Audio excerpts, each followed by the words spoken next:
আজ প্রভাতে রবির সাথে গীতবিতান পরিক্রমণের ২৮তম পর্ব।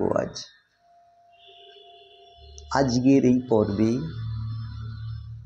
গীতবিতানের পূজা পর্যায়ের অন্তর্গত গান উপপর্যায়ের গানের ভিতর দিয়ে যখন দেখি ভুবনখানি, এই গানখানির ভাবগত অর্থ সম্পর্কে আমার মনোভাব আপনাদের সঙ্গে শেয়ার করব।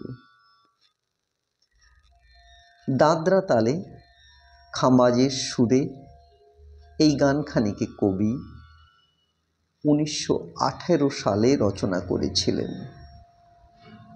স্বরবিতান ৩৪-এ এই গানখানির স্বরলিপি মুদ্রিত রয়েছে।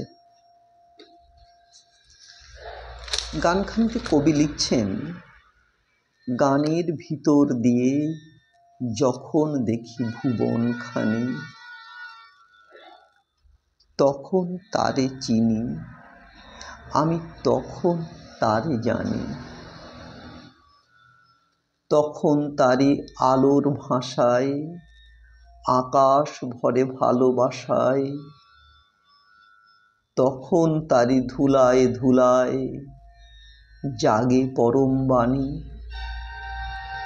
তখন সে যে বাহির ছেড়ে অন্তরে মোর আসে, তখন আমার হৃদয় কাঁপে তারি ঘাসে ঘাসে। রূপের রেখা রসের ধারায় আপন সীমা কোথায় হারায়, তখন দেখি আমার সাথে সবার কানাকানি।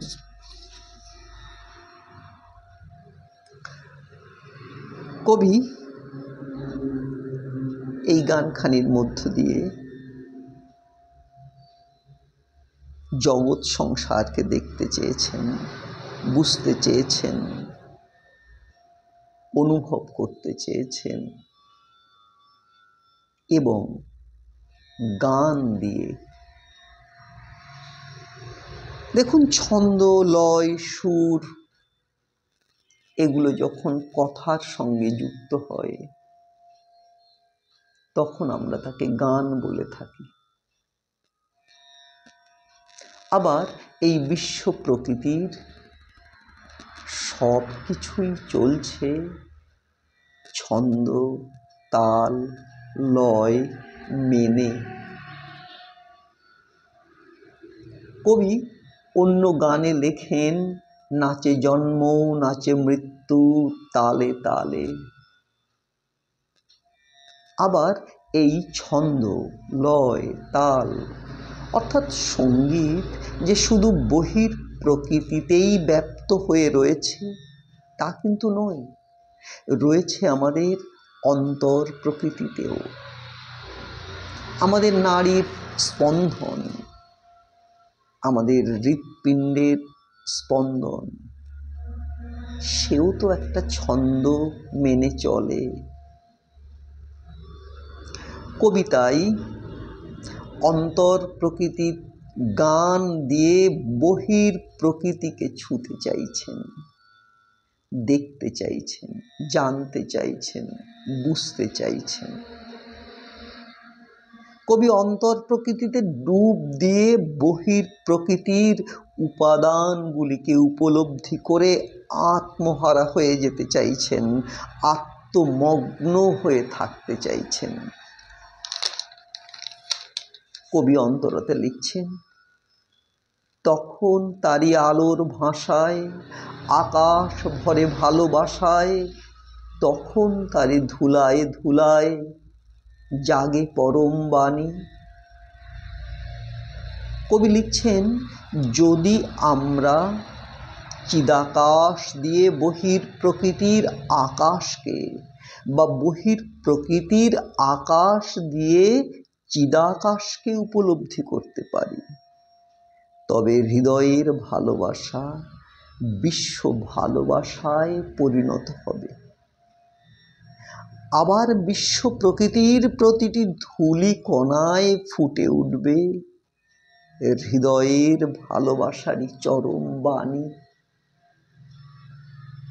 কবি সঞ্চারিতে লেখেন, তখন সে যে বাহির ছেড়ে অন্তরে মোর আসে, তখন আমার হৃদয় কাঁপে তাঁরই ঘাসে ঘাসে। কবির উপলব্ধিতে যখন বহির প্রকৃতির আলো, আকাশ, ধূলিকণা অন্তর প্রকৃতিতে আসে, সুর হয়ে, গান হয়ে হৃদয় তখন আলোড়িত হয়, অনুরণিত হয় সুরে ও গানে। তখন আবার সেই অন্তর প্রকৃতির সুরের অনুরণনে বহির প্রকৃতির ঘাসে ঘাসে অনুরণিত হয়।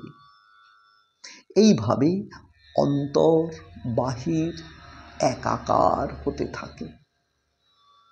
কবি শেষ অন্তরাতে লেখেন, রূপের রেখা রসের ধারায় আপন সীমা কোথায় হারায়, তখন দেখি আমার সাথে সবার কানাকানি।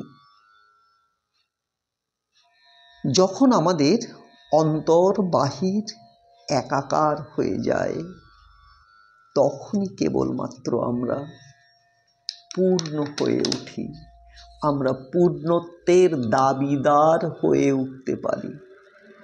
তখন আমাদের ক্ষুদ্রতার সীমা ভেঙে যায়, আমরা সব কিছুর মধ্যেই সেই একই চৈতন্যের প্রকাশকে উপলব্ধি করে অসীম অনন্তে মিশে যেতে পারি। তখনই কেবলমাত্র উপনিষদের ঋষির সঙ্গে গলা মিলিয়ে আমরা গেয়ে উঠতে পারি, অহম ব্রহ্মাস্মি, আমি সেই। এটাই ভারতীয় অদ্বৈত দর্শনের মোক্ষ লাভ। আজ প্রভাতে রবির সাথে আজ এইটুকুই। সবাই ভালো থাকুন। নমস্কার।